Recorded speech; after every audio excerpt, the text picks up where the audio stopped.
Hello, everybody. It's Mr. Perry Farrell. Nice to see you. How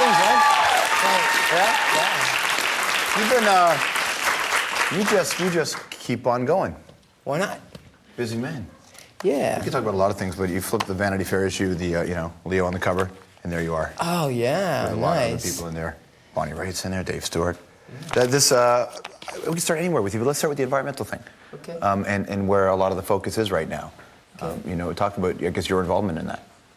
Yeah, well, I started working with the environmental nonprofits probably 1991, 92. When we did Lollapalooza, I started getting involved with all these nonprofit organizations, and amongst them was Greenpeace. And I dug them because they're real radicals, you know. They would drive in front of boats that were whaling and stuff like that. I just thought that's kind of a punk rock way to be a humanitarian.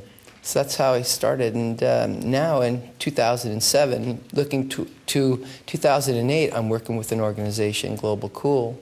And we have a 10-year mission. We're going to be putting together events around the world at a very consistent pace, putting together these beautiful big parties and small parties. They're modular parties, but basically to create awareness, using music as a catalyst to create awareness for global warming and ending global warming through reducing carbon emissions. You know, when you think about, you go back to 1991 with Lollapalooza, and when you started to do this stuff, the appetite for that discussion wasn't nearly as big as it is today. Did you get a sense of when that was changing? Could you go, wait a minute, people are actually doing this now? I think that actually this year is really, I mean, I remember last year people were debating whether there was such a thing as global warming. Of course, you know that a lot of these lobbyists go in there and they try to put a monkey wrench into the discussion because they're representing a company like, you know, I don't know, fossil fuel company, petroleum company, and they always want to throw people off the scent of what's really going on with them. But I think that everybody's kind of past that now. So we're about to really begin doing the great work because it's pretty much understood that we really have to do something.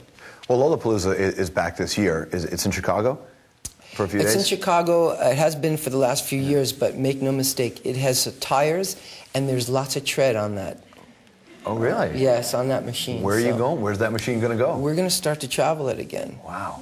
Now, I mean, I imagine that what you started then back then with the non-profits and with environmentalists and all that can take on a much different. Exactly. Or right now. Yes, exactly. Politicians, are you getting them involved in Lollapalooza in any way? Yes, we are. Yes, we have as I come say. To Canada? Toronto, yes, Vancouver? We will. Can you tell us when? All I can tell you is that the truth is, and this is not to kind of like, you know, get you salivating or anything, but we have now a plan for the next 10 years to go around the world with this. And so, in a way, what we're going to do, the way we do it in Chicago currently is we work with the Parks and Recreations Foundation. So, for example, in Chicago, we'll donate over $1 million to the city of Chicago to beautify the parks and do things like planting gardens on the rooftops. This is a very sound design that keeps the buildings cooler in the summer and warmer in the winter, and it puts oxygen into the air. So we could do the same thing with any city. So we bring in music and we bring in art and we bring in a good time and a forum. And then we leave the city beautified and enhanced. Well, I wonder what it's like for you when a 16-year-old attends Lollapalooza now, or one of your shows, versus what a 16-year-old was like in 1991.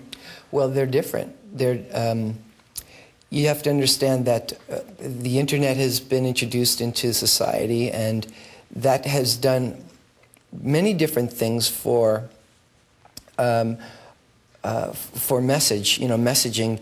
People know each other on one level, but at the same time, they're also isolated from each other because I seem to think that after all, word of mouth is still the best way to communicate with people and human connectiveness. And the wonderful thing about putting together events is you can have 200,000 people go out there, and really, when you get together with the 200,000, you get to see what they look like, and what their vibe is and how they're behaving and what they're listening to, and just that human connectiveness, I don't think it's ever going to be replaced. That's a reason why a lot of people get into some sort of religion, is feeling a connectiveness in a community. We had Richard Dawkins on the show before. That's part of it, sure. Some people who haven't really, let's say they're numb to the spirit at this point in life, they will go to a church or a synagogue or a Buddhist temple just simply to meet chicks. I've always heard you meet the good, bad girls at a church, so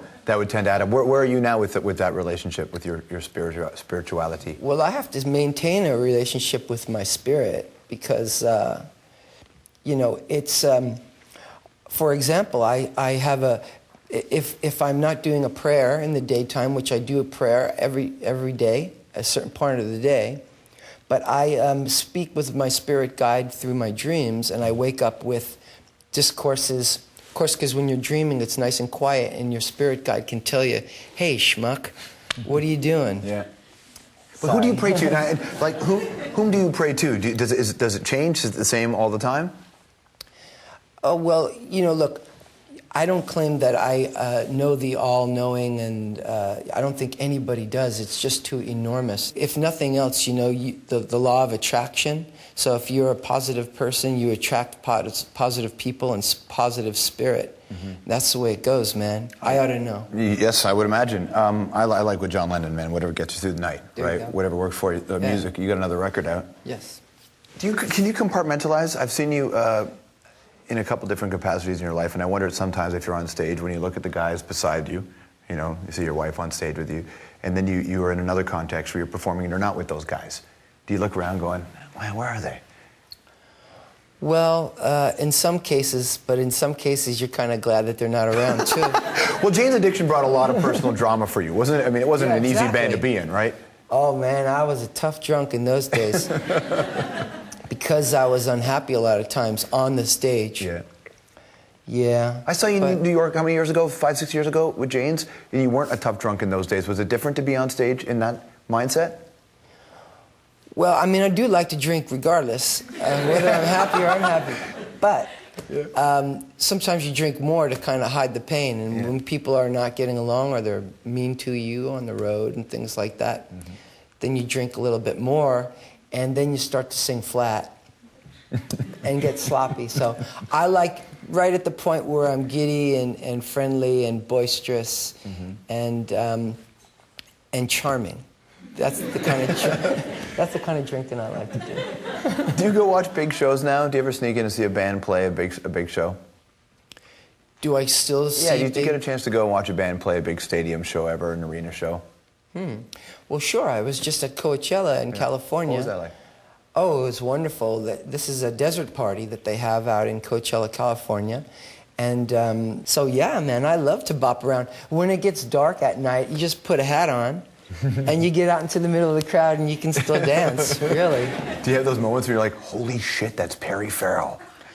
Every once in a while, and then what I'll do is I'll grab my wife and start making out, because they don't. That's the only time when they won't interrupt you. You've been doing that? Yeah. Excellent. It's really nice to see you again, man. Oh, great to see you, George. Take care, everybody. Perry Farrell. Awesome. Lots more to come on the hour. We'll be right back.